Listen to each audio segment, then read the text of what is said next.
പക്ഷേ ലാ തഅത ലിമഅസിയത്തില്ലാ, അല്ലാഹു പൊരുത്തപ്പെടാത്ത കാര്യങ്ങൾ മാപ്പിള പറഞ്ഞാലും കേൾക്കണ്ട.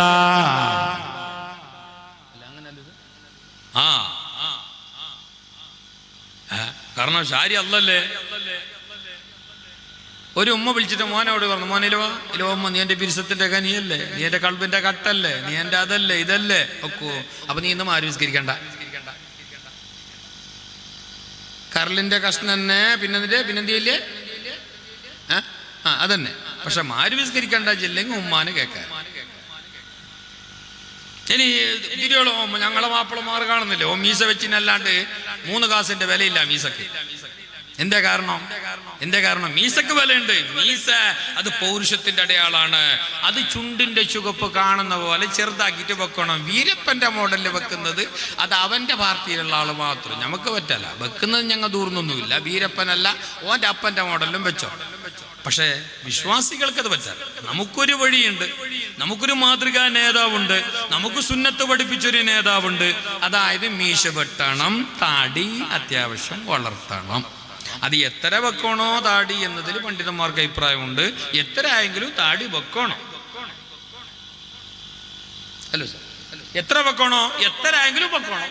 ഇത്ര ആയെങ്ങോ വെക്കണം. സുന്നത്താണത്. അതിന് വിധങ്ങള് സുന്നത്താണ്. അതിന് വലിയ കൂലിയുണ്ട്. മഹാനായ സഹാബി കടന്നു വന്നപ്പോ ഇബ്നു മസ്ഊദ് റളിയല്ലാഹു അൻഹു നബി തങ്ങളുടെ മുമ്പിലേക്ക് നടന്നു വരുമ്പോ നല്ല കുറച്ചാണെങ്കിലും നീണ്ട താടിയാണ്. കുറച്ചേ ഉള്ളൂ എണ്ണീറ്റെടുക്ക അത്ര മുടിയുള്ള താടി. മഹാന്റെ താടിന്റെ മുടി അത്ര മുടിയുള്ളൂ താടിയിൽ. പക്ഷെ ആ ഉള്ള താടി വലുതാണ്. മുത്തുനബി തങ്ങളുടെ അടുക്കലേക്ക് സഹാബികളുടെ ഇടയിലേക്ക് ആ സഹാബി നടന്നു വരുമ്പോ നബി തങ്ങൾ ചിരിച്ചു.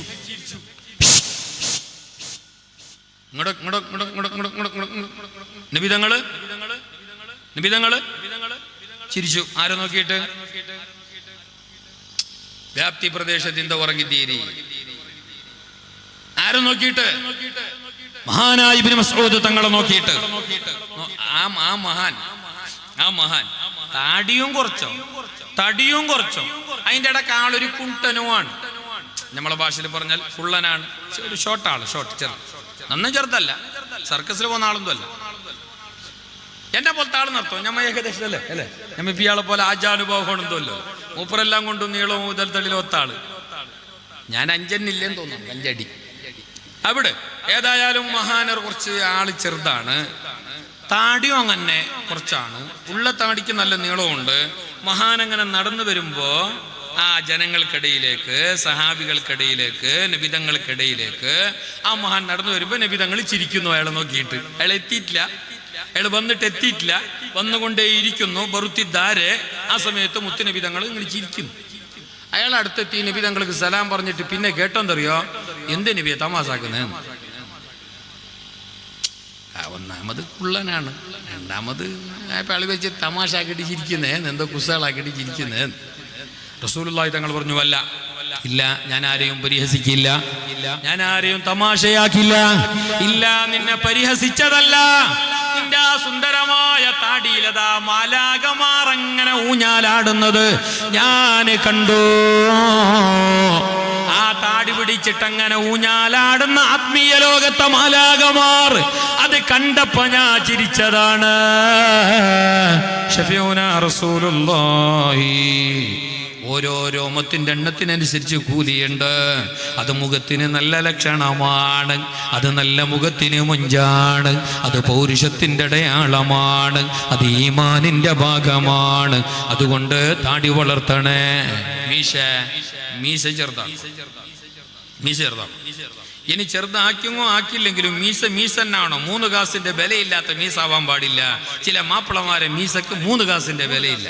എന്താ കാരണം? ഓളയും വിളിച്ചിട്ട് വിരുന്നിന് പോന്നു. ആരെ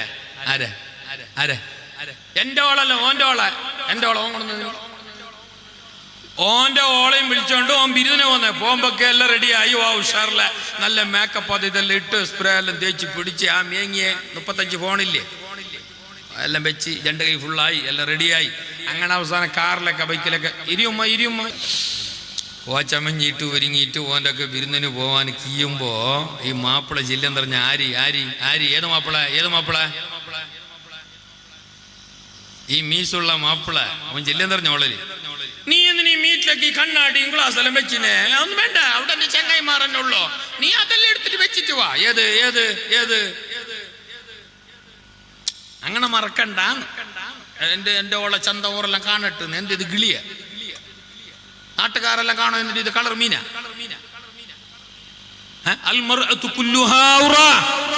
പെണ്ണ് മുഴുവനും മറക്കപ്പെടേണ്ടവളാണ്. പ്രത്യേകിച്ച് മറക്കപ്പെടേണ്ടവരുടെ മുമ്പില് പെണ്ണിന്റെ ഔറത്ത് പല നിലക്കല്ലേ? പെണ്ണിന്റെ ഔറത്ത് പല നിലക്കാണ്. പെണ്ണിന്റെ ഔറത്ത് നിർബന്ധമായിട്ട് പല നിലക്കാണ്.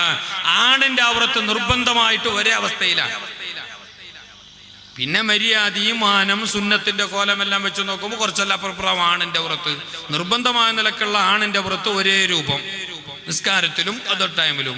പെണ്ണിന്റെ ഔറത്ത് വ്യത്യസ്ത രൂപമാണ്. പെണ്ണിന് എല്ലാ ടൈമിലും ഒരു ഔറത്തല്ല.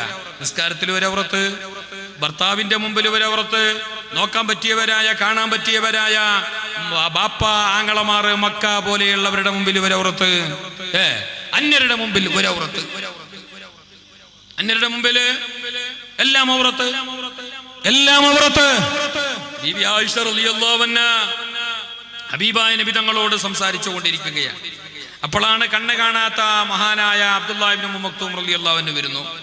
ഹബീബായ നബി തങ്ങൾ അടുത്തിരിക്കുന്ന ഭാര്യ ആയിഷയോട് പറഞ്ഞു, സംസാരിച്ചു കൊണ്ടിരിക്കുന്ന ഭാര്യ ആയിഷയോട് പറഞ്ഞു, ആയിഷ മറഞ്ഞിരിക്കണം, ആയിഷ ബിരിക്കപ്പുറത്തിരിക്കണം, ആയിഷ ഉള്ളിലേക്ക് പോകണം, ആയിഷ കാണരുത്, ആയിഷ. കാരണം അന്യപുരുഷനായ ഉമ്മു മക്തൂം വരുന്നുണ്ട്. അയാൾ നിനക്ക് ആരുമല്ല. അയാൾ നിനക്ക് കെട്ടുബന്ധമില്ല, മുലകുടി ബന്ധമില്ല, ഒരു ബന്ധവുമില്ല, രക്തബന്ധമില്ല, അന്യനാണ്. അതുകൊണ്ട് മറഞ്ഞിരുന്നോ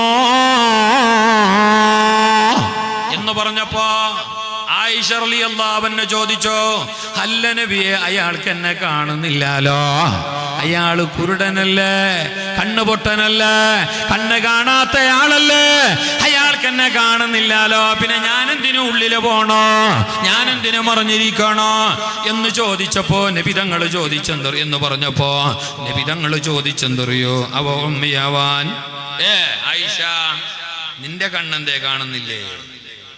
നിനക്ക് കാണുന്നില്ലേ? അയാൾക്ക് നിന്നെ കാണുന്നില്ല, ഓക്കെ ശരി, നിനക്ക് അയാളെ കാണുന്നില്ലേ? കാണുന്നു എങ്കിൽ പാടില്ല, കാണരുത്, പാടില്ല. സ്വർഗത്തിലെ പെണ്ണ്, നല്ലവളായ ബാല്യക്കാർത്തി പെണ്ണ്, മാതൃകാ യുവജനാംഗത്തിലെ പെണ്ണ്, ഈമാനുള്ള പെണ്ണ്, പൊന്നുമോള് സ്വർഗത്തിൽ അവരോടൊപ്പമല്ലേ പോകേണ്ടത്? ആയിഷ ബീവി കടക്കാത്ത, ആസിയ ഉമ്മ പോകാത്ത ഏത് സ്വർഗമാ നമുക്കുള്ള? അവരുള്ള സ്വർഗം തന്നെയാണ് നമുക്കുമുള്ളത്. അവരുള്ള സ്വർഗത്തിൽ നമ്മൾ കടക്കണോ? നല്ലവരാകണം, ഭക്തിയുള്ളവരാകണം, തഖ്വയുള്ളവരാകണം, ഹറാമ് സൂക്ഷിക്കുന്നവരാകണോ, അനാവശ്യങ്ങളെ കാണാതിരിക്കണോ. പ്രത്യേകിച്ച് യുവാക്കൾ